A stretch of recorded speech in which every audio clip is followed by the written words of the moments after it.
मैं कल दोपहर में बेलगांव आई, मैं लैंड करी और सबसे पहली चीज जो नोटिस करी वो थी हरियाली, क्योंकि मैं बॉम्बे शहर से आ रही हूँ, ठीक है। तो वहां पे हम आसपास देखते हैं तो ग्रे कलर दिखता है हर जगह, सिर्फ बिल्डिंगें दिखती है, ग्रे कलर दिखता है। तो यहाँ पर हमने लैंड किया तो बहुत हरा कलर देखने को, जैसे आंखों को पच भी नहीं रहा था, इतना सारा हरा कलर था। बहुत सारे पेड़ पौधे देखे और एक विचार आया, जब हम ये पेड़ पौधे देखते हैं, छोटे होते, बड़े होते, विशाल, बहुत बड़े होते हैं, हर शेप साइज के मिलते हैं। पेड़ कितना भी बड़ा हो, कितना भी बड़ा हो जाए, कहां से बनता है? एक छोटे से बीज से, सीड्स, करेक्ट। घर में सीड्स होते हैं ना हमारे, हम ऐसे मुट्ठी में उठा के ऐसे कभी कभी कुछ गिर जाते, कुछ मुट्ठी में उठा लेते, कुछ पक जाते हैं। हर वो सीड जो गिरा है, जो पका है, जो बोया गया है या जो बाहर है, हर एक बीज में एक बहुत बड़े पेड़ बनने की क्षमता है, करेक्ट। लेकिन क्या वो बीज वो पेड़ बनेगा या नहीं? अनलकीली बहुत सारे बीजों की किस्मत उनके हाथों में नहीं होती, कुछ कुछ की होती है। मैं बहुत बार देखा कि कभी कभी बंजर में भी एक पेड़ उग गया होता है, भले उसको कुछ भी नहीं मिला, शायद उसको जो चीजें चाहिए थी एक पेड़ को बड़ा बनने में, लाइट्स चाहिए, सनलाइट चाहिए, ग्रीन हाउस चाहिए, सब चाहिए, उसको नहीं मिला तो भी वो पेड़ बन गया। तो उसने अपनी किस्मत बना दी, जो पैदा जिसके लिए वो बीज था उसने अपनी किस्मत कर ली। मेरा ऐसा मानना है कि ठीक जैसे हर एक बीज में एक बहुत बड़े पेड़ बनने की क्षमता है, ठीक उसी तरह हर एक व्यक्ति में कामयाब होने की क्षमता है।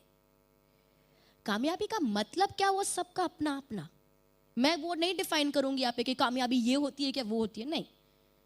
किसी के लिए कामयाबी है बहुत पैसा कमाना, किसी के लिए कामयाबी एक बहुत अच्छा परिवार होना, किसी की कामयाबी कि मेरे बच्चे को मैं ये बना दूं, किसी की कामयाबी है कि मेरी शादी अच्छी हो जाए, मेरे बच्चों की शादी अच्छी हो जाए। मतलब कामयाबी का डेफिनेशन तो सबके लिए अपना बहुत पर्सनल होता है, ठीक है। किसी को पैसा कमाना है ताकि वो सारी चीजें पूरी कर सके, पर पैसा कमाया वो चीजें पूरी नहीं हुई तो क्या कामयाबी? और पैसा नहीं भी कमाया और वो चीजें पूरी हो गई तो खुश हो ही जाते हैं। तो I am not going to explain कि कामयाबी क्या होती है, वो तो आपका डेफिनेशन आपका खुद का है। और अगर अभी तक आपके पास आपकी कामयाबी का डेफिनेशन नहीं है तो यहां, बिकॉज अगर आपको पता ही नहीं है कि मुझे मेरी गाड़ी कहाँ ले जानी है तो आप ऐसे ही चले जा रहे हो, मेहनत किए जा रहे हो, पेट्रोल वेस्ट कर रहे हो, पोल्यूशन बढ़ा रहे हो, जाना कहीं नहीं है। सो इट्स वेरी इंपॉर्टेंट कि आपको पता होना चाहिए कि मेरे लिए कामयाबी का मतलब क्या है। शायद आपको नहीं पता आपको 20 साल के बाद क्या करना, कोई बात नहीं, लेकिन 10 साल क्या करना है, 5 साल क्या करना है, 2 महीने बाद क्या करना है, वो तो पता होना चाहिए। जैसे मैं वापस उसी बात पे आती हूँ, हर एक व्यक्ति में कामयाब होने की क्षमता है। कोई भी व्यक्ति नाकामयाब होने के लिए पैदा नहीं हुआ है। मतलब ऐसा कोई नहीं ये पैदा हुआ इसको नाकामयाब होना है, नहीं, ऐसा कोई नहीं है।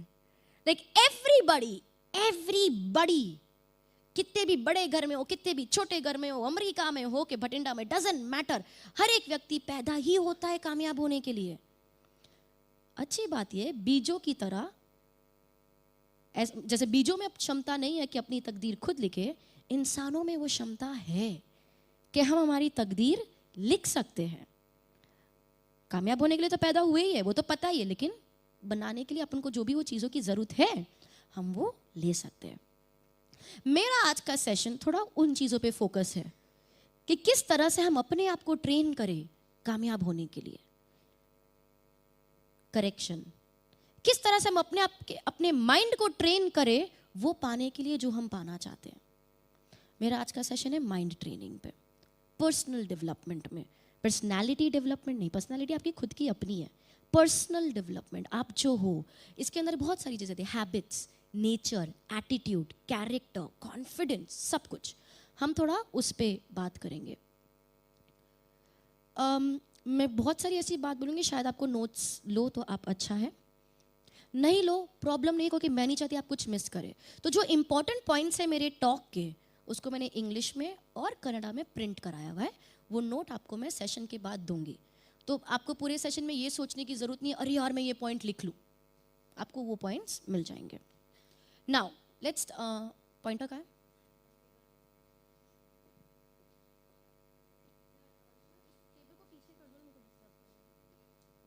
So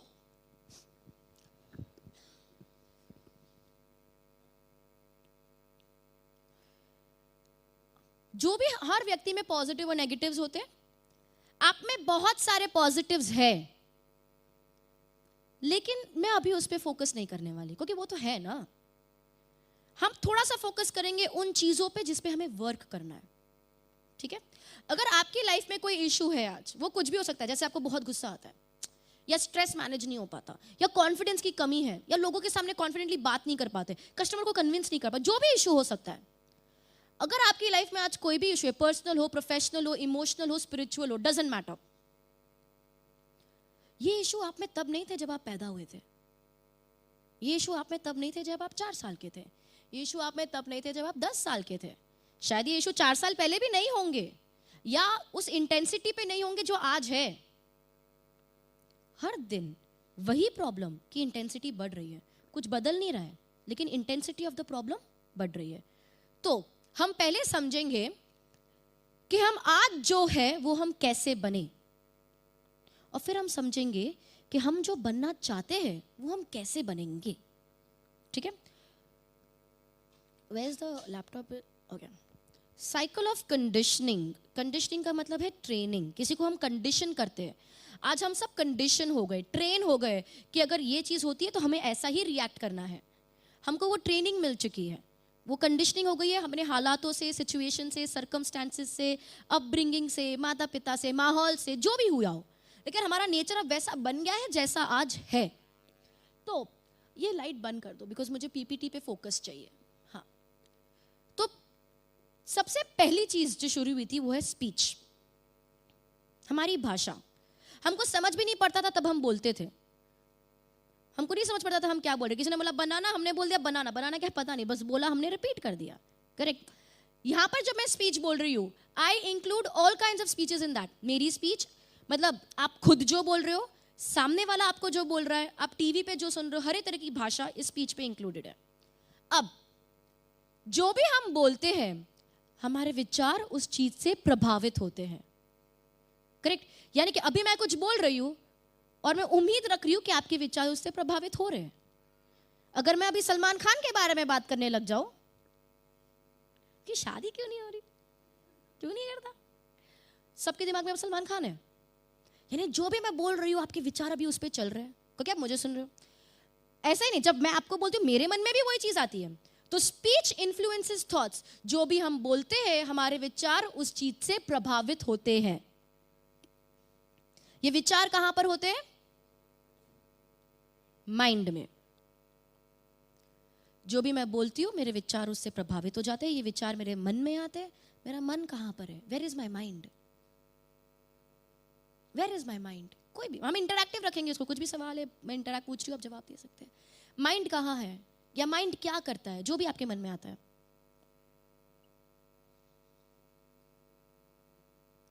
brain, perfect. Mind orders the brain, ठीक है।